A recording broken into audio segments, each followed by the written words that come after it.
Largest democracy in Africa. As I conveyed to President Buhari in our discussions, the United States deeply values and appreciates Nigeria's role as a strong democratic leader in the region.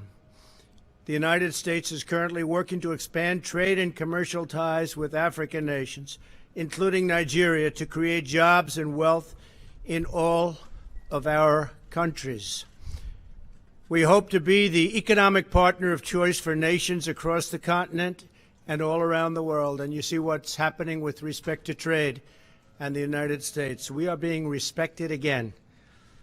I hope all African countries and countries throughout the world that we also will be supporting you and that they will likewise support us in our bid, along with Canada and Mexico, for the 2026 World Cup.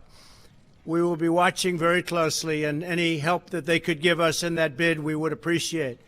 I'm pleased that Nigeria is one of our largest trading partners in the region, and we look forward to growing our trade relationship based on the principle of fairness and reciprocity. But we give Nigeria well over $1 billion in aid every year, and we have already started talking with the president about taking down the trade barriers, very substantial barriers to the United States trading with Nigeria. So we think that we are owed that. President Buhari has also taken several steps to fight corruption and improve the Nigerian business climate, and most of all to me, and again, is ripping down those trade barriers. These measures will make it easier for Nigeria and the United States companies to invest, and we will be investing substantially in Nigeria if they can create that level playing field that we have to very much ask for and maybe demand. I especially want to thank President Buhari for Nigeria's partnership and leadership in the fight against terrorism. He's been a real leader. Nigeria was one of the first African nations to join the coalition to defeat ISIS.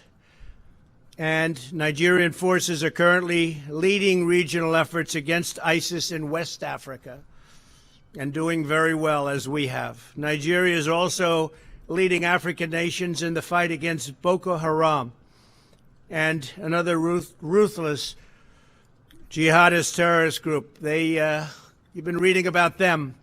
They kidnap the young girls and young women, many of whom never are seen again. It's tough stuff.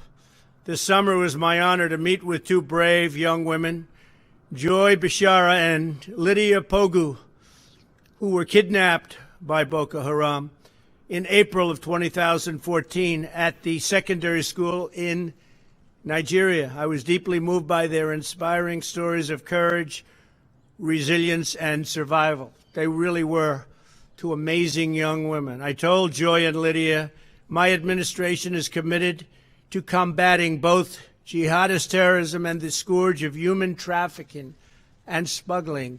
In the world today, there is more human trafficking than there has ever been, if you can believe this. They use the internet better than almost anybody is able to use the internet. So think of it, in a modern world, in this world, there's more human trafficking and slavery than at any time in the history of this world. It's hard to believe. To protect Americans from these menaces, I have called on Congress to close deadly immigration loopholes that are exploited by terrorists, traffickers, and criminals. Just look at our southern border and our weak and obsolete immigration laws. They are obsolete, and they are weak, and they are pathetic. And there's no country in the world that has laws like we do. They've got to change, and they've got to change now for the safety of our country. We're also helping our Nigerian partners by facilitating intelligence, cooperation, and providing training and military equipment to Nigerian forces. For example, we recently sold Nigeria 12 U.S. 829 Super Katana aircraft. It's a great aircraft. In the first ever sale of American military equipment to Nigeria. These new aircraft will improve Nigeria's ability to target terrorists and protect civilians. Finally, we're deeply concerned by religious violence in Nigeria, including the burning of churches and the killing and persecution of Christians. It's a horrible story. We encourage Nigeria and the federal, state, and local leaders to do everything in their power to immediately secure the affected communities and to protect innocent civilians of all faiths, including Muslims and including Christians. Mr. President, thank you again for visiting the White House and being with us today. Nigeria is a valued partner and a good friend. I look forward to working closely with you to deepen our cooperation and forge an even closer partnership. The United States is committed to working alongside Nigeria as we seek a future of strength, prosperity, and peace for both of our countries. Mr. President, thank you very much. Thank you.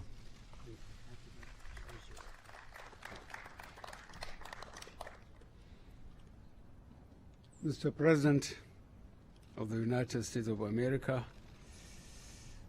ladies and gentlemen of the media, it has been a pleasure and honor to visit Washington, D.C. at the kind invitation of President Donald Trump. Nigeria and the United States share a long history of close and cordial relations which encompass political, economic, military, social, and cultural cooperation. Our two countries maintain a strategic partnership for peace and security, conflict resolution, as well as the global fight against terrorism. We also share common features as secular federal states practicing a similar democratic model of governance and committed to the universal values of fundamental human rights and freedoms, free enterprise, social justice, and the rule of law. President Trump and his team and myself and the Nigerian team discussed issues related to security, trade, governance, human rights, and humanitarian crisis. We congratulated the leaders of the North and South Korea on their historic summit, and we applaud them for the positive commitment they have made towards denuclearization of the Korean Peninsula.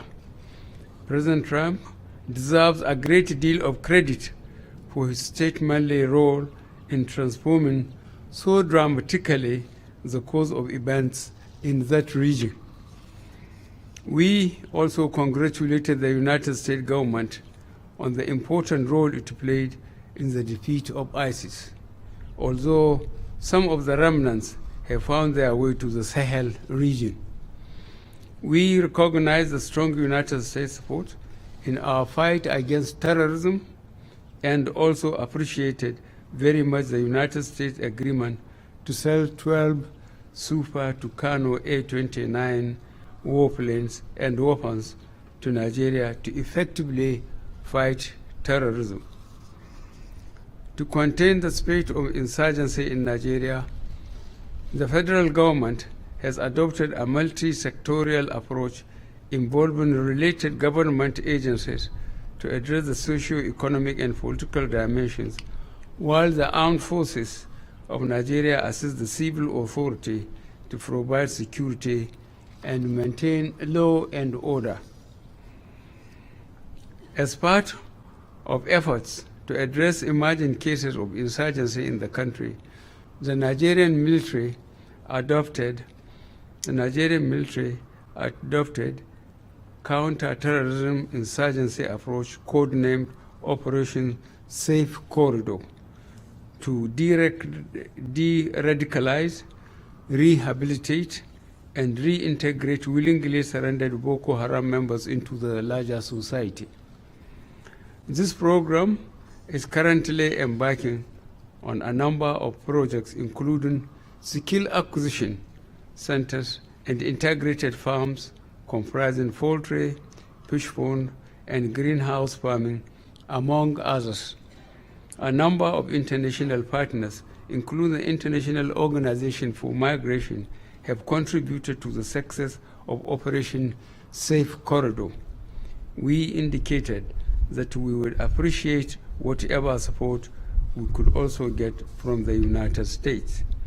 We express gratitude to the United States' support in the reconstruction and rehabilitation efforts in the northeast of Nigeria, as well as humanitarian assistance to the internally displaced persons through agencies such as the United States Agency for International Development and other international partners. The United States of America has been, to date, the biggest contributor to the humanitarian response, and last year gave approximately $500 million United States dollars in cash and in kind contribution through the United Nations and other intergovernmental organizations. These have mainly supported protection activities, health, food assistance, and shelter. We are doing all we can to secure the release of the remaining abducted school girls from Dafchi and Chibok. In this context, we will continue to welcome United States collaboration in intelligence gathering, hostage negotiations, and information sharing. The government is taking necessary steps to promote the peaceful coexistence of herdsmen and farmers by focusing on boosting security and enforcing legislation that will guarantee borders and farmers access to land. I extend sincere congratulations to President Trump and his government on the impressive performance of the United States economy under his watch. Our aim is to diversify our own economy by focusing on agriculture and food security, power and infrastructure. We have cut the importation of rice by 90%, thereby saving a significant amount of money. We very much welcome increased United States investment in Nigerian economy, especially the non-oil sector. Economic relations between Nigeria and the United States are anchored on three major instruments, namely the Binational Commission, Trade and Investment, in particular, comprising bilateral, political, economic, developmental, and humanitarian partnership, is a basic economic framework for engagement between our two countries. Nigeria's trade volume with the United States stood at 6.07 billion United States dollars according to 2016 statistics, and comprised 4.76 billion United States dollars worth of Nigerian export to the United States and 1.894 billion United States dollars exports to Nigeria. We urge greater effort to increase these figures substantially. We thank the United States government very much for cooperation we have received in our effort to recover stolen funds. Our two governments have put the machinery in place for their respective attorney generals to collaborate in ensuring the return to Nigeria of over 500 million United States dollars of looted funds siphoned away in banks around the world. In this connection, we congratulate the United States government on launching a kleptocracy asset recovery initiative, which was spearheaded by the United States Department of Justice Asset Forfeiture and Money Laundering. We hoped that we could continue to count on United States support in this area. The government of Nigeria remains deeply committed to the principles of human rights as well as promotion and protection of people's freedom, even in the process of fighting terror. We commit to ensure that all documented cases of human rights abuses are investigated and those responsible for violation held responsible. I thank you very much for listening. Well, thank you, Mr. President. Thank you very much. Thank you, sir. Steve Miller of the Washington Times, please. Washington Times. Thank you, Steve. Thank you, Mr. President. I've had a two-parter on immigration. Last week, in the Supreme Court case over your travel ban, the lawyers for the opponents said that if you would simply apologize for some of your rhetoric during the campaign, the whole case would go away. And I was wondering if you would I don't be think willing. it would, number one. And there's no reason to apologize. Our immigration laws in this country are a total disaster.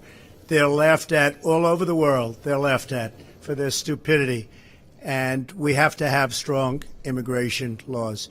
So I think if I apologize, it wouldn't make 10 cents worth of difference to them. There's nothing to apologize for. We have to have strong immigration laws to protect our country. And looking to the future, the caravan has arrived at the U.S. We've border. been watching it. We've been watching it. And I'm just wondering, in your opinion, or your estimation, what percentage of those people do you believe are deserving of asylum in the U.S.? Well, I won't get into percentages, but we are a nation of laws. We have to have borders. We don't have borders, we don't have a country. And I've been watching for weeks as the caravan came up. And you know, the Mexican laws are very tough on immigration, extremely tough.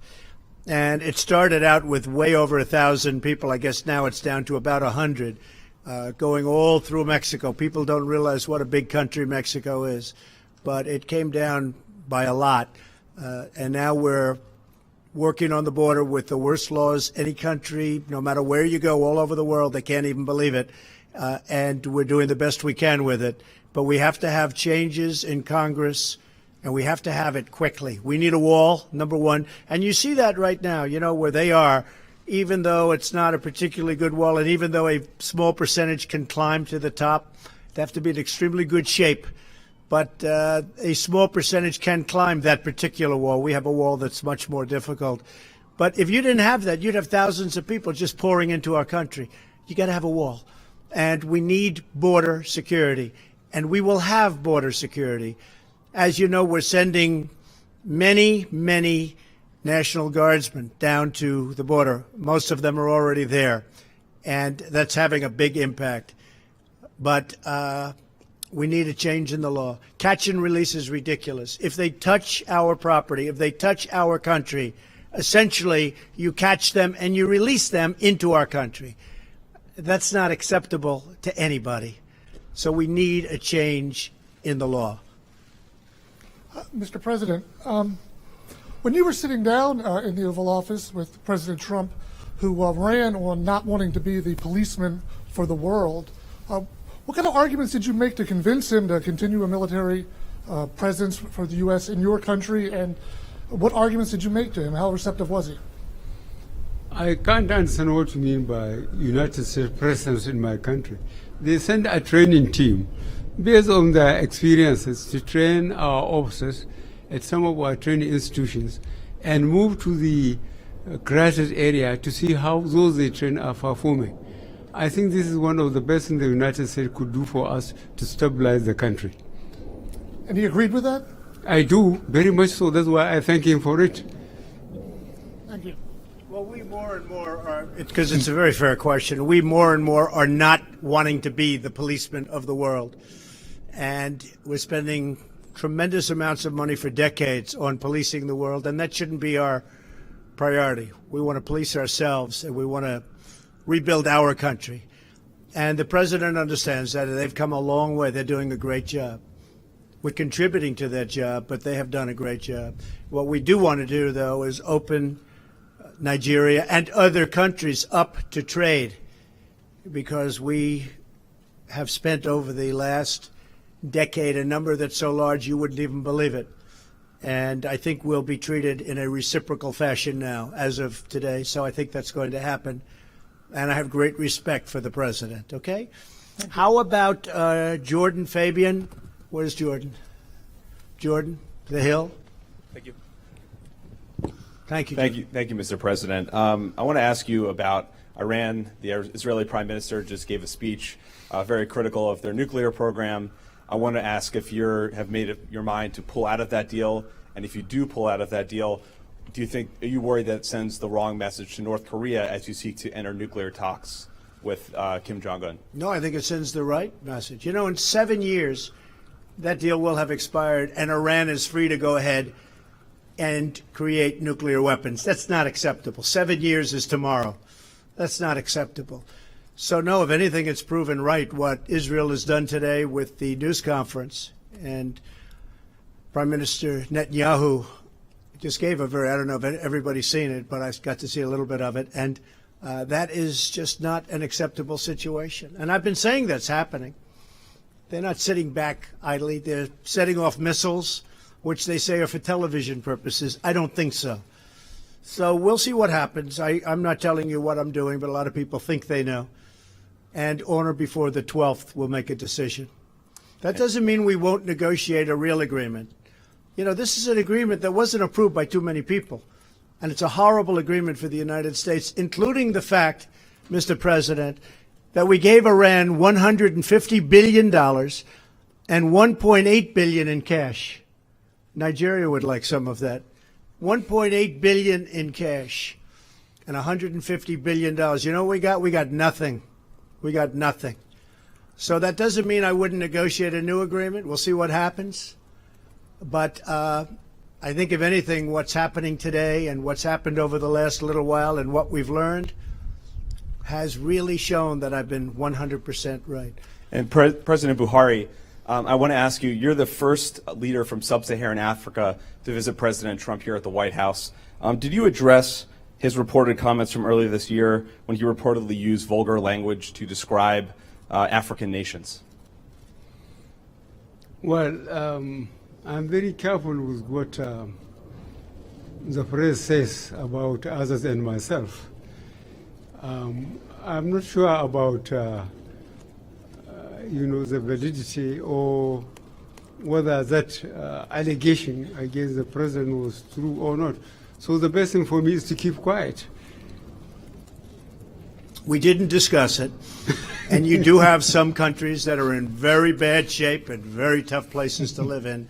But we didn't discuss it because the president knows me and he knows where I'm coming from, and I appreciate that. We did not discuss it. Mr. President, you can ask a question. Yes, that lady is already up. Yes. Thank you, Mr. President. My name is Juliana. Mr. President Trump, I would like to know, Nigeria is in their need of the Tucano aircraft to tackle the problem back home. Will you be kind enough to release at least 2 before 2020 to enable the country tackle the situation in the country? And how soon will you be visiting Nigeria? Well, I would like to visit Nigeria. I'd like very much to visit Nigeria. It's an amazing country, and in certain ways, I hear from the standpoint of the beauty of a country, there's no country more beautiful. So I would like to. And the first part of your question, I couldn't hear what you were saying. Go ahead. The helicopters. Oh, helicopters. Yes. Oh, we love helicopters. He likes them more than I do. He likes buying helicopters, but he is, and they're buying a lot of helicopters. Helicopters. We want to know how soon Very soon. you'll be releasing them to the country. Yes, very soon. We're getting it approved. Part of the problem was that you weren't allowed to buy helicopters in our country, and now you are. I worked that out so that now you can buy the helicopters that you want. They weren't allowed to buy the helicopters in our country for various reasons, which, frankly, were not good reasons. But now they get them, and they get them very quickly, and they are the best helicopters anywhere in the world. We make the best military equipment in the world, and our friends can now buy that equipment. Mr. President? Thank you very much. Did you have a question for the President? President Trump, my question is to President Trump. Thank you. The fight against corruption is one of the major achievements that the Nigerian government has presented to the world. And the records show that United States of America is one of the major destination countries of illicit funds and assets from Nigeria. To what extent did you discuss the need to repatriate these funds back to Nigeria to fund critical infrastructure, to cut down funding for terrorism, and also to reduce illegal immigration from Nigeria to your country? Yes, we have actually discussed all of those topics at length over the last period of time. And in terms of corruption, Nigeria has a reputation, as you understand very well, for very massive corruption. I also know that the president has been able to cut that down very substantially. We talked about it. He is working on it, and they have made a lot of progress, and I think they will continue to make a lot of progress. We have a lot of people in this country, and frankly, the country itself, that invests in Nigeria. So cutting down on that corruption element and a corrupt element is very important to us. And the president will be able to do that. President Buhari. To President Buhari, the United States import of crude oil from Nigeria has considerably gone down. Did you discuss the need for the U.S. to increase its import of crude oil from Nigeria? No, I can't tell the United States what to do. But luckily for us, we have got market for our crude oil elsewhere. But the progress made by the United States in technology is certainly frightening for us that a mono economy. I hope technology will allow them to use our crude for its quality for petrochemicals, be it light one vis-a-vis the one they are getting from shale. Thank you.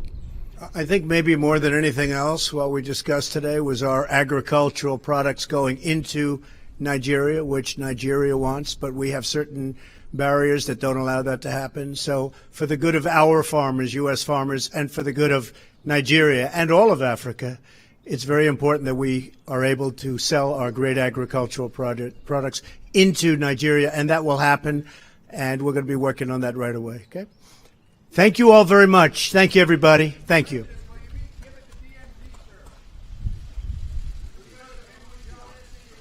It's possible. It's very possible. Well, it was an interesting thought, and I had that thought. We're looking at various countries, including Singapore, and we are also talking about the possibility of the DMZ, Peace House, Freedom House, and there's something that I thought was intriguing. I think that some people maybe don't like the look of that, and some people like it very much. I threw it out today as an idea. I also told President Moon, and through President Moon, we connected with North Korea. There's something that I like about it because you're there. You're actually there, where if things work out, there's a great celebration to be had on the site, not in a third-party country. So we are looking at the possibility of doing it in that location. We're also looking at various other countries, including Singapore. I will say this, the good news, everybody wants us. It has the chance to be a big event. And the United States, I was talking to John Bolton about this a little while ago. The United States has never been closer to potentially having something happen with respect to the Korean Peninsula that can get rid of the nuclear weapons, can create so many good things, so many positive things, and peace and safety for the world. So we'll see what happens. You know, I often say, who knows? Who knows? Maybe a lot of things change. But Kim Jong-un, who has been very open and very straightforward so far, I can only say, again, so far, but he's talking about getting rid of the site, which was their big site. He's talking about no research, no launching of ballistic missiles, no nuclear testing. And he has lived up to that for a long period of time, longer period of time than anybody has seen. So we are looking at that as a potential site. Yes, I think it would be very interesting. I think it would be a great celebration if it works out well. And if it doesn't work out well, that's the way it goes. Are you still confident the summit will happen? Is there anything that Oh, yeah, I think the summit is going to happen. They very much want it. We certainly would like to see it. I think the summit will happen. And personally, I think it's going to be a success, but we'll see. I will say this. If it's not a success, got to get rid of the nuclear weapons. If it's not a success, I will respectfully leave. It's very simple. Thank you all very much. Thank you.